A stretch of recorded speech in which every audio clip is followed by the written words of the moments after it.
Hello my lovely students, welcome to Ganit Vigyan. मैं हूं आपकी ट्यूटर शालिनी। आज की वीडियो में हम प्रैक्टिस करेंगे एक्सरसाइज 2B के क्वेश्चन नंबर 1 to 8 की। नोट्स के लिए हमारी वेबसाइट ganitviggyan.in पे विजिट कीजिए, लिंक आपको डिस्क्रिप्शन बॉक्स में मिलेगा। Question number 1, calculate the amount and compound interest on 10,000 for 2 years at 8% compounded annually. तो इस क्वेश्चन में हमें अमाउंट और कंपाउंड इंटरेस्ट कैलकुलेट करना है। प्रिंसिपल वैल्यू हमें जो गिवन है दैट इज 10,000, टाइम गिवन है 2 years और रेट गिवन है 8%। ठीक है, अब हम यूज़ करेंगे अपना फॉर्मूला अमाउंट को कैलकुलेट करने के लिए, that is P 1 + R/100 raise to power n।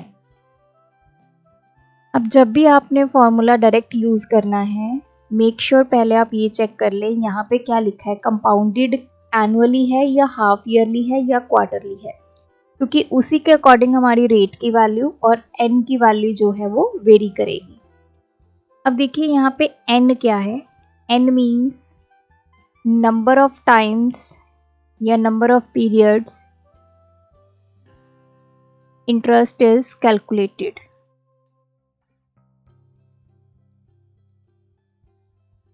आपने ये बताना है उसको कि कितनी बार इंटरेस्ट कैलकुलेट होगा। अब ये कंपाउंडेड एनुअली है, मतलब एक साल में एक बार ही इंटरेस्ट कैलकुलेट होगा। तो हमारे पास टोटल कितने ईयर्स हैं, 2 साल हैं, तो 2 साल में कितनी बार इंटरेस्ट कैलकुलेट होगा, 2 बार। तो n की वैल्यू यहाँ पे क्या हो जाएगी, 2, क्योंकि हम 2 साल में सिर्फ 2 बार ही इंटरेस्ट को कैलकुलेट कर रहे हैं। अगर आपका यहीं पे कंपाउंडेड हाफ ईयरली होता तो एक साल में 2 बार इंटरेस्ट कैलकुलेट होता, तो 2 साल में कितना हो जाता, 2 × 2 4 टाइम्स, तो n की वैल्यू उस टाइम पे 4 हो जाती। अब आते हैं रेट पे।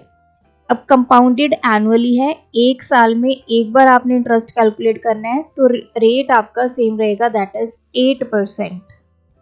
सो वैल्यूज पुट करते हैं। P की वैल्यू 10,000, 1 + R की वैल्यू 8/100 रेज़ टू पावर 2।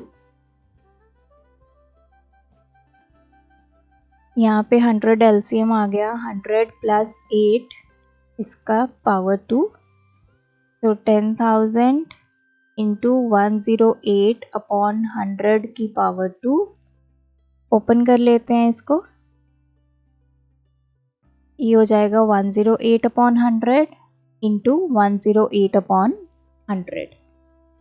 ये कैंसल, ये कैंसल, तो आपके पास आ गया 108 × 108। तो अमाउंट आ गई 11,664 रुपीज़। अब ये तो आ गई अमाउंट जो उसने 2 साल के बाद पे करनी है। हमने कंपाउंड इंटरेस्ट भी बताना है कि कितना कंपाउंड इंटरेस्ट लगा। कंपाउंड इंटरेस्ट का फॉर्मूला क्या होता है, जो आपकी अमाउंट आई है उसमें से प्रिंसिपल सब्ट्रैक्ट करेंगे, 11,664 माइनस 10,000, तो ये आ गया 1,664 रुपीज़। तो 10,000 रुपये जो थे वो इंटरेस्ट लगने के बाद कितने बन गए, 11,664, और उन पे इंटरेस्ट कितना लगा, 1,664 rupees. Question 2, calculate the amount and compound interest on 64,000 for 3 years। Rate हमें गिवन है 7.1/2% पर एनम कंपाउंडेड एनुअली। तो चलिए, प्रिंसिपल वैल्यू है 64,000, टाइम हमें गिवन है 3 years, रेट कितना गिवन है, 7.1/2%। अब ये मिक्स्ड फ्रैक्शन है, इसको सॉल्व कर लेते हैं। 7 × 2 14 + 1, ये हो जाएगा 15/2%। अब n की वैल्यू, n क्या है हमारा, यहाँ पे कंपाउंडेड एनुअली है, मतलब एक साल में इंटरेस्ट एक बार कैलकुलेट होगा, तो 3 साल में कितनी बार इंटरेस्ट कैलकुलेट हुआ, 3 बार, तो n की वैल्यू हो गई 3। अब फॉर्मूला पे आते हैं, amount is equals to P 1 + R/100 raise to power n। P की वैल्यू 64,000 1 प्लस आर की वैल्यू कितनी है 15/2, यहाँ पे आ गया साथ में 100, एन की वैल्यू 3। 1 प्लस ये मैंने कैंसिल कर दिया 5 के टेबल पे, 5 3 था 2, तो ये आ गया 3/40। 64,000 यहाँ पे 40 एलसीएम ले लिया, ये आ गया 40 प्लस 3 इसकी पावर 3 64000, ये आ गया 43/40 का क्यूब। इसको सॉल्व करेंगे 64,000 इंटू 43/40, 3 बार आ जाएगा क्योंकि क्यूब है हमारे पास। 2 3 1 2 3 4 4 द 16, 16 4 द 64 और ये 64 कैंसिल। 43 इंटू 43 इंटू 43, तो ये अमाउंट बन गई हमारे पास 79,507 रुपीज़। तो 3 साल के बाद इंटरेस्ट लगने के बाद 64,000 जो उसने लिए थे पैसे वो कितने देने पड़ेंगे 79,507। अब हमें बताना है कि इस पे कितना इंटरेस्ट लगा, तो that is amount minus principal. 79,507 minus principal है 64,000, ये आ गया 551। 15,507 रुपीज़ जो है उस पे कंपाउंड इंटरेस्ट लग गया 3 साल का। Question 3, how much will 12,000 amount to in 2 years at compound interest? The rate of interest for the successive years being 10%, 11%. अब पहले क्वेश्चन को समझते हैं। हमें प्रिंसिपल वैल्यू गिवन है 12,000, टाइम गिवन है 2 years। अब जो रेट ऑफ इंटरेस्ट है वो कैसे हमें गिवन है, फर्स्ट ईयर का रेट ऑफ इंटरेस्ट हमें गिवन है 10%, सेकेंड ईयर का गिवन है 11%। अब क्योंकि रेट ऑफ इंटरेस्ट अलग अलग हैं तो अब हमें क्या करना है, फॉर्मूला में थोड़ा सा चेंज करना है। जो पहले हम फॉर्मूला यूज कर रहे थे क्वेश्चन 1 क्वेश्चन 2 में, उसमें क्या था, रेट ऑफ इंटरेस्ट सेम था सभी ईयर्स का, तो हम डायरेक्ट फॉर्मूला में वैल्यू पुट कर देते थे। अब यहाँ पे आपका फॉर्मूला क्या बन जाएगा, A इजिकल्स टू P, क्योंकि अब रेट ऑफ इंटरेस्ट अलग अलग है तो हमें अलग अलग ही यहाँ पे वैल्यू डालनी है। 1 प्लस R/100 ये पहले साल का रेट ऑफ इंटरेस्ट है, फिर 1 प्लस R/2/100 ये दूसरे साल का है। क्योंकि 2 ही साल गिवन है, 2 ही रेट ऑफ इंटरेस्ट गिवन है, तो R1 R2। अगर 3 years होते तो आप 1 प्लस R3/100 करते। तो अब वैल्यू पुट करते हैं 12,000, 1 प्लस R1 कितना है 10%/100। अब ऊपर क्या होती है हमारी n की वैल्यू, n यहाँ पे 1 रहेगा क्योंकि एक एक साल का ही हम कैलकुलेट कर रहे हैं। अगर मैं यहाँ पे भी 1 आएगा, ये भी 1 आएगा, ये पहले साल का और ये दूसरे साल का, इंटू 1 प्लस R2 कितना है 11/100। अब इसको सॉल्व कर देते हैं, ये तो कैंसिल हो गया, तो 1 प्लस 1/10 आ गया, इधर तो कुछ कैंसिल नहीं होगा, तो 100 प्लस 11, 10 एलसीएम 10 प्लस 1, तो ये आ गया 12,000 इंटू ये आ जाएगा 11/10 इंटू 111/100, तो ये कैंसल 1 2। अब इन सबको मल्टीप्लाई कर लेते हैं, 12 इंटू 11 इंटू 111, तो अमाउंट हमारी बन गई ₹14,652। तो इसने सिर्फ अमाउंट ही पूछी थी कि 12,000 जो है वो 2 साल के बाद कितनी अमाउंट बनेगी। अगर उनके रेट ऑफ इंटरेस्ट पहले साल का 10% है, दूसरे का 11% है, तो 12,000 कितनी बन जाएगी 2 साल के बाद, 14,652 rupees. Question 4, calculate the amount and compound interest on 25,000 for 3 years. अब यहाँ पे भी जो रेट ऑफ इंटरेस्ट है वो अलग अलग है, तीनों साल का अलग अलग है और कंपाउंडेड एनुअली है। मतलब एक साल में एक बार इंटरेस्ट कैलकुलेट होगा, तो टोटल कितनी बार इंटरेस्ट कैलकुलेट होगा? 3 बार। और उसमें रेट ऑफ इंटरेस्ट की वैल्यू हमें अलग अलग गिवन है। प्रिंसिपल कितना गिवन है? 25,000। टाइम हमारे पास 3 ईयर्स है और तीनों साल का जो रेट ऑफ इंटरेस्ट है वो अलग अलग गिवन है। तो फॉर्मूला क्या बन जाएगा? P 1 plus R1/100 raise to power 1, क्योंकि ये पहले साल के लिए निकाल रहे हैं, एक ही बार इंटरेस्ट कैलकुलेट होगा तो n की value 1 plus 1 plus R2/100 1 plus R3/100। जितनी बार आपको रेट ऑफ इंटरेस्ट गिवन हो जितने साल के लिए, उतना ये फॉर्मूला ऐसे आपने एक्सपैंड कर देना है। तो प्रिंसिपल वैल्यू 25,000, 1 प्लस R1 कितना है? 8/100, R2 कितना है? 9/100, R3 कितना है? 10/100। तो सॉल्व कर लेते हैं। एलसीएम लेंगे, 100 प्लस 8, 100 प्लस 9, यहाँ पे चाहे पहले कैंसिल कर दो चाहे बाद में कैंसिल कर देना। 100 प्लस 10, 25,000, ये आ जाएगा 108/100 इंटू 109/100 इंटू 110/100। चलो ये कैंसिल, इससे ये कैंसिल, 1 2 1 2। अब हम करते हैं इसको सॉल्व। 25, थोड़ी सी कैलकुलेशन इनकी लेंथी होती है। 108 इंटू 109 इंटू 11, इसको डिवाइड किया 100 से, हमारे पास आ गया ₹32,373। ये आ गई हमारी अमाउंट आफ्टर 3 ईयर्स। अब हमने कंपाउंड इंटरेस्ट भी कैलकुलेट करना है, that is amount minus principal. Amount कितनी आई है? 32,373 माइनस प्रिंसिपल कितना है? 25,000। तो ये आ गया 373 और ये आ गया 7। तो 7,373 रुपीज़ इस पे कंपाउंड इंटरेस्ट लगा, जिसकी वजह से ये 25,000 की जगह अब उसको क्या पे करना पड़ेगा? 32,373 रुपीज़।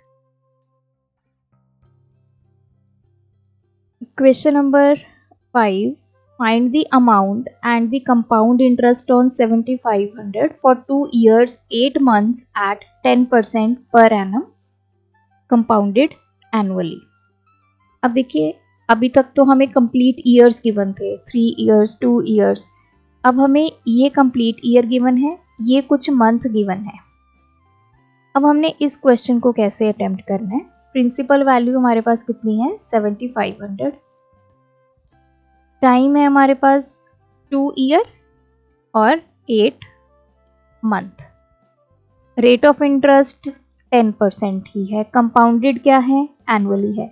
मतलब एक साल में एक बार इंटरेस्ट लगेगा, फिर दूसरे साल में फिर से एक बार इंटरेस्ट लगेगा, और ये जो 8 मंथ्स है इसमें भी इंटरेस्ट लगेगा। अब हम इसको सॉल्व कैसे करेंगे? हमारा फॉर्मूला क्या कहता है? P1 प्लस रेट कितना है, चलिए बाद में वैल्यू डालेंगे। ये जो कंप्लीट ईयर्स हैं वो आपने अलग कर लेने हैं। अब यहाँ पे है n की वैल्यू, पहले तो n निकालते हैं। 2 ईयर्स के लिए n की वैल्यू क्या होगी? n मैंने बताया था कि हमने कितनी बार इंटरेस्ट कैलकुलेट करना है। अब पहले 2 ईयर्स की बात हो रही है। 2 ईयर्स में मैं कितनी बार इंटरेस्ट को कैलकुलेट करूंगी? 2 बार, पहले साल में एक बार, दूसरे साल में एक बार। तो अभी हम इतना फॉर्मूला पहले लिख लेते हैं। 7,500, 1 प्लस 10/100, यहाँ पे आ गया 2। ये जो मैंने लिखा है दिस इज फॉर 2 ईयर्स। 2 साल के लिए हम अमाउंट को कैलकुलेट कर रहे हैं। अब बचा क्या? 8 मंथ। अब इन 8 मंथ्स को पहले हम कन्वर्ट कर लेते हैं किस में? ईयर्स में। 8 मंथ को अगर आप ईयर में कन्वर्ट करोगे दैट इज 8/12 ईयर हो गया। अब ये कैंसिल हो गया 4 के टेबल पे, 4 2 द 4 3 द 8 मंथ्स लिखो या 2/3 ईयर लिखो, बात सेम है। तो इस 8 मंथ्स में भी कितनी बार इंटरेस्ट कैलकुलेट होगा? एक बार होगा। तो इस केस में 8 मंथ के लिए n की वैल्यू क्या होगी? 1 होगी। तो इनटू ये तो 2 साल के लिए हो गया, अब हमने 8 मंथ्स का भी अमाउंट कैलकुलेट करनी है। 1 प्लस, अब आते हैं हम इंटरेस्ट इस पे रेट पे। अब रेट कितना होगा? कंप्लीट 1 ईयर का हमें जो रेट ऑफ इंटरेस्ट है वो 10% गिवन है। अब हमने किसका निकालना है? सिर्फ 8 मंथ्स का। तो 8 मंथ्स का रेट ऑफ इंटरेस्ट कितना होगा? 8 मंथ्स को हमने कन्वर्ट किया ईयर में, तो 2/3 इंटू रेट की कितने परसेंट है? 10%। So this will be the rate of interest for 8 months. मतलब जितने मंथ्स हैं उसको ईयर में कन्वर्ट कर लो, वो ईयर इंटू आपका रेट। तो यहाँ पे मैं यहाँ पे R1 लिख देती हूँ, यहाँ पे R2 लिख लेते हैं ताकि हमें समझ में आए कि हम क्या यूज़ कर रहे हैं। तो यहाँ पे 1 प्लस, अब R2 कैसे निकालना है? 2/3 क्या है जो हमने 8 मंथ्स को ईयर में कन्वर्ट किया है, इंटू रेट कितना चल रहा है? 10%, अपॉन में 100, अपॉन n की वैल्यू 1, क्योंकि एक ही बार हम रेट को कैलकुलेट कर रहे हैं। तो ये जो मैंने लिखा ये 8 मंथ्स की कैलकुलेशन है। 8 महीने में कितनी अमाउंट बनेगी ये वो हमने कैलकुलेट किया है। तो ध्यान देना है आपने, मंथ्स को पहले ईयर में कन्वर्ट कर लो। ये मैंने पहले उसको ईयर में कन्वर्ट कर लिया। अब जो 10% है वो तो पूरे 12 मंथ्स का रेट ऑफ इंटरेस्ट है ना, एक साल का है, हमने सिर्फ 8 महीने का निकालना है। तो 2/3 इंटू 10, तो ये सिर्फ 8 महीने का रेट ऑफ इंटरेस्ट निकल आया। अब इसको सॉल्व कर लेते हैं। 7500 इंटू 100 एलसीएम ले लिया, 100 प्लस 10, इसकी पावर 2 है। 2 क्यों है? क्योंकि ये 2 साल का हम अमाउंट कैलकुलेट कर रहे हैं। इंटू, अब देखो ये क्या हो जाएगा? 1 प्लस, इसको सॉल्व कर लेते हैं, ये 20/3 हो गया, अपॉन में है 100, तो दिस इज 7500 इंटू ये हो जाएगा 110 अपॉन 100 का स्क्वायर, इंटू, अब पहले इसको सॉल्व करते हैं इतने पार्ट को। ये है 20/3 और डिनोमिनेटर में है 100, ये कैंसिल, ये आ गया 2/30। This is 1 plus 2/30। तो सिर्फ मैंने इतने पार्ट को सॉल्व किया। 7500, ये कैंसिल हो गया, ये आ गया 11/10 का स्क्वायर, इंटू, अब हम 30 यहाँ पे एलसीएम लेंगे, 30 प्लस 2, तो 7500 इंटू ये हो जाएगा 11/10 इंटू 11/10, क्योंकि स्क्वायर है, और इधर आ जाएगा 32/30, 1 2 1 2, 3 10 द 3 2 द 6 5। अब इसको सॉल्व कर लेते हैं। Again 5 2 the 5 5 the,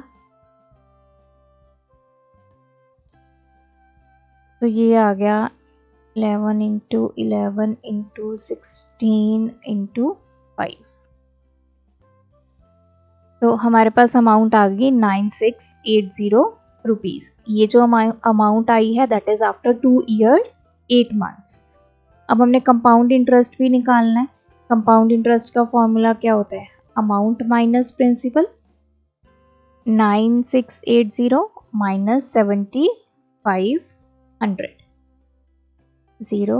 0812. So this is the compound interest. This is the amount after 2 year 8 months. तो लॉजिक हमारा क्लियर होना चाहिए। पहले हमने 2 ईयर्स के लिए फॉर्मूला यूज कर लिया, this is for 2 years, into 8 months का जो हमने अमाउंट निकालनी थी उसके लिए हमारा रेट जो है वो 8 मंथ्स का होना चाहिए। तो पहले हमने मंथ्स को ईयर्स में कन्वर्ट कर लिया, then into rate of interest कर दिया, तो फर्दर आपने सॉल्व कर लिया।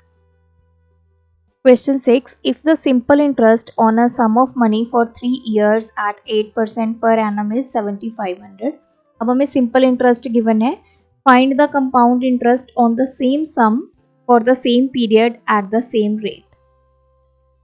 अब हमें प्रिंसिपल वैल्यू नहीं गिवन, इसने बोला है कि किसी कुछ पैसों पे 3 साल के लिए अगर 8% रेट ऑफ इंटरेस्ट लगा तो अमाउंट बन गई 7500 सिंपल इंटरेस्ट। तो अब हमें कंपाउंड इंटरेस्ट निकालना है, सेम सम मतलब सेम प्रिंसिपल, सेम टाइम और सेम रेट पे। अब पहले तो हमें सिंपल इंटरेस्ट गिवन है 7500, टाइम गिवन है, रेट गिवन है, तो पहले हम निकालेंगे प्रिंसिपल। तो सिंपल इंटरेस्ट का फॉर्मूला क्या होता है, P into R into T upon 100। Value put करेंगे, 7500 is equals to P, R की वैल्यू 8, टाइम है 3 अपॉन 100। तो ये आ गया 7500, 100 इधर जाके मल्टीप्लाई हो जाएगा और 8 और 3 इधर आके डिवाइड में चले जाएंगे। So 75 divide by 24। So principal value हमारे पास आ गई 31,250 रुपीज़। अब हमने निकालना है compound interest. Now principal value हमें पता है 31,250, रेट पता है 8%, तो किसने बोला ना सेम रेट सेम पीरियड, तो टाइम कितना है 3 ईयर्स। तो पहले हम निकाल लेते हैं अमाउंट। तो formula 1 plus R upon 100 raise to power n। T1250 into 1 plus R की वैल्यू 8 अपॉन 100। अब n क्या होगा, कितनी बार आप जो इंटरेस्ट है वो कैलकुलेट कर रहे हैं। टोटल टाइम कितना है 3 ईयर्स, एक साल में एक बार, तो 3 साल में हम 3 बार इंटरेस्ट को कैलकुलेट करेंगे। तो n की वैल्यू आ गई 3। 31250 100 LCM, ये आ जाएगा 100 प्लस 8 रेज टू पावर 3। 31250 ये आ गया 108 अपॉन 100 रेज टू पावर 3। तो 31250 into 108 upon 100, 108 upon 100 into 108 upon 100, क्योंकि 3 पावर है तो 3 बार इसको मल्टीप्लाई करेंगे। आप चाहो तो इसको कैंसिल कर सकते हैं, जैसे 5 के टेबल पे कैंसिल हो जाएगा।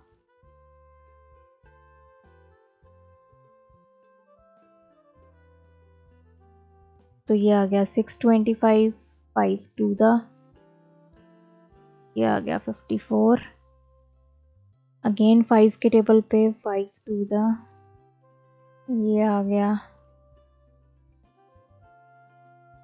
125, 5 4 द, then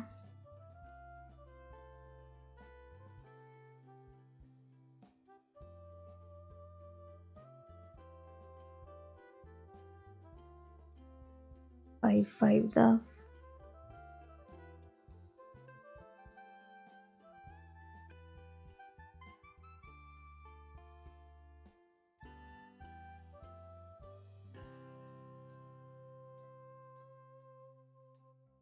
तो ये आ गया 27 इंटू 54। तो हमारी जो अमाउंट है वो आ गई 39,366 रुपीज़। 39,366 अमाउंट आ गई। हमने कंपाउंड इंटरेस्ट निकालना है, that is amount minus principal. 39,366 minus principal value कितनी है 31250। तो कंपाउंड इंटरेस्ट आ गया 8,116 rupees. Question 7. Calculate the amount and compound interest on 16,000 for 1 year at 15% per annum, compounded half yearly. अब हमने अमाउंट और कंपाउंड इंटरेस्ट निकालना है। प्रिंसिपल वैल्यू हमें गिवन है 16,000, टाइम हमें गिवन है 1 ईयर, रेट हमें गिवन है 15%। लेकिन यहाँ पे ट्विस्ट क्या है, कंपाउंडेड हाफ ईयरली, मतलब एक साल में 2 बार इंटरेस्ट कैलकुलेट होगा। तो टोटल टाइम हमें कितना गिवन है, 1 ईयर। तो 1 ईयर में कितनी बार इंटरेस्ट कैलकुलेट होगा, 2 टाइम्स। तो देयरफॉर n की वैल्यू कितनी हो गई यहाँ पे, 2। अब n तो 2 हो गया, व्हाट अबाउट दी रेट, क्योंकि रेट और टाइम दोनों ही चेंज होते हैं। अब देखिए, एक साल में 2 बार इंटरेस्ट कैलकुलेट हुआ। ये पहला हाफ ईयर है, ये फिर से हाफ ईयर है, तो 2 बार हुआ। तो जो हमें रेट ऑफ इंटरेस्ट गिवन होता है वो पूरे साल का गिवन होता है। अगर हम इंटरेस्ट पहले आधे साल का निकाल रहे हैं तो इसका मतलब रेट ऑफ इंटरेस्ट भी हमें हाफ करना होगा। तो r की वैल्यू हाफ हो जाती है। सो इसमें डायरेक्ट अगर हम फॉर्मूला यूज करेंगे, क्या आएगा, P1 plus R/100 raise to power n होता है।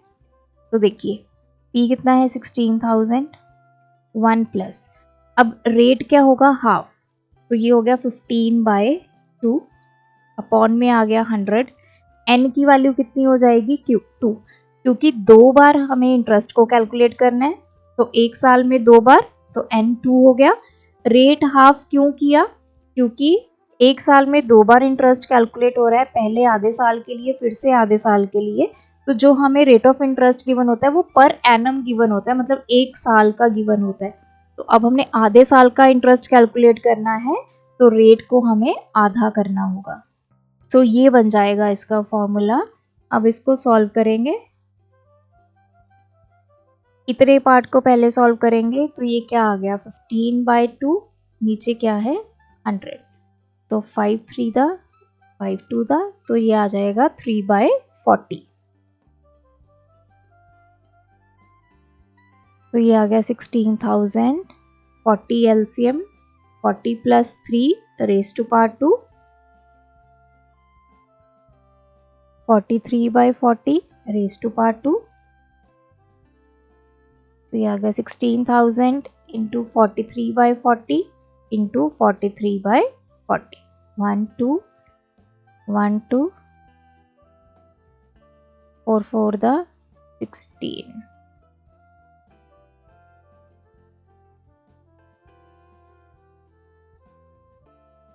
तो ये हमारे पास आ गया 18490। This is the amount. जो 16,000 है वो एक साल के बाद कितनी हो जाएगी, 18,490। What about the compound interest, that is amount minus principal, 18490 minus 16,000, तो ये हो गया 2490 rupees. Last question, find the amount and compound interest on 1,25,000 for 1.5 year at 12% per annum, compounded half yearly। अब देखिए इसमें हमें प्रिंसिपल वैल्यू कितनी given है, 125,000। टाइम कितना गिवन है, 1.5 ईयर। कितने साल बन गए, 2, दैट इज 3/2 ईयर। रेट हमें गिवन है 12%। लेकिन अब इसने क्या बोला है कि ये कंपाउंडेड हाफ ईयरली। अब पहले तो हमें ये देखना है कि कितनी बार इंटरेस्ट कैलकुलेट हुआ। टोटल टाइम हमारे पास है 1.5 ईयर। तो जब हाफ ईयरली हमने इंटरेस्ट को कैलकुलेट करना है, एक साल में 2 बार, तो ये जो एक साल है इसमें हमें पता चल गया 2 टाइम्स इंटरेस्ट कैलकुलेट होगा। अब बचा ये आधा साल, इस आधे साल में एक बार कैलकुलेट होगा इंटरेस्ट। क्योंकि हम यही करते हैं ना, जो पूरा 1 ईयर होता है उसको ब्रेक कर देते हैं आधे साल में और आधे साल में। एक बार इंटरेस्ट यहाँ पे कैलकुलेट, एक बार यहाँ पे, तो हम बोलते हैं कि एक बार में अब 2 बार इंटरेस्ट कैलकुलेट हुआ, तो आधे साल में एक बार, तो टोटल कितनी बार इंटरेस्ट कैलकुलेट होगा? 3 टाइम्स। सो n की वैल्यू क्या होगी यहाँ पे? 3। n कैसे निकालते हैं? जनरल सा फॉर्मूला है, जितना आपको टाइम गिवन है उसको कहते हैं कि डबल कर दो। ठीक है जी, डबल कर दिया तो ये आ गया 3। जब भी कंपाउंडेड हाफ ईयरली होता है, जो टाइम होता है उसको आप डबल करते हैं और जो रेट होता है उसको आप हाफ करते हैं। क्यों करते हैं डबल, वो मैंने आपको बता दिया, क्योंकि एक साल में 2 बार इंटरेस्ट कैलकुलेट होता है। और रेट को हम हाफ करते हैं। हाफ क्यों करते हैं? क्योंकि जो रेट हमें गिवन होता है वो पर एनम होता है, पूरे साल का रेट गिवन होता है। अब हम अगर इंटरेस्ट को आधे साल के लिए कैलकुलेट कर रहे हैं तो रेट को भी पहले आधा करना पड़ेगा। तो यहाँ पे रेट कितना गिवन है? 12%। तो रेट की वैल्यू हमारी हाफ हो जाएगी, that is 6%। 3 bar interest calculate होगा, कितने रेट ऑफ इंटरेस्ट पे? 6, 6, 6। तो अब आते हैं फॉर्मूला पे, P 1 plus R upon 100 raise to power n। P की वैल्यू 125,000 प्लस, अब रेट कितना हो गया हमारा? 6%, तो 6 अपॉन 100, n की वैल्यू कितनी आ गई? 3। 125,000, ये आ गया 100 plus 6 raise to power 3, this is 106 upon 100 raise to power 3। तो इस ब्रैकेट को सॉल्व कर लेते हैं। 106 upon 100 into 106 upon 100 into 106 upon 100, ये कैंसिल, एक ये कैंसिल, तो 5 के टेबल पे कैंसिल कर दीजिए। 5 to the, again 5 to the, 5 5 the, 5 4 the, 2 5 the 10, 2 3 the, 2 2 the 53, again 253। तो चलिए 53 इंटू 53 इंटू 53, तो ये हमारे पास आ गया 1,48,877 rupees. This is the amount after 1.5 year. 1,25,000 कितनी बन गई? 1,48,877। अब हमने कंपाउंड इंटरेस्ट निकालना है, that is amount minus principal. तो 148,877 माइनस 125,000, तो ये आ गया 778, ये आ गया 3 2, 23,877 rupees is the compound interest. तो जो कंपाउंडेड हाफ ईयरली वाले क्वेश्चंस हैं उनमें ध्यान देना है, एन की वैल्यू कैसे कैलकुलेट करनी है और रेट को भी आपने हाफ करना है। सो ये थे आज के वीडियो के क्वेश्चंस। आप भी प्रैक्टिस कीजिए, कोई डाउट है कमेंट ड्रॉप करें। Thanks for watching. बढ़ाना है ज्ञान, फॉलो गणित विज्ञान।